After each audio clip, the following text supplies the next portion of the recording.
Saulius Rusteika puikus pavyzdys, kaip galima būti dėmesio centre. Tai jis pasiekė be didesnių pastangų. Dėl kuklumo ir ypatingai pasyvaus žaidimo kiekvienas Sauliaus veiksmas susilaukdavo audringų reakcijų ir komentarų.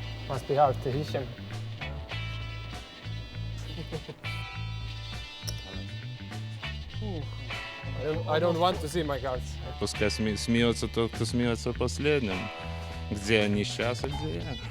Nepaisant varžovų pašaipų, Saulius sulaukė savo progos ir eliminavęs keletą varžovų pasiekė finalą, kuriame įveikė Janį Karklinsą.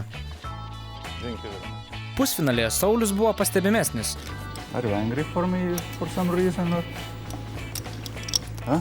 Calling. We need money. You need more money? Yeah. Nuo jo kentėjo visi profesionalai ir įpusėjų žaidimų jis tvirtai laikėsi lyderio pozicijoje. Atrodė, kad Saulius tądien tiesiog papirko fortūną. Профессионалы так, не знаю.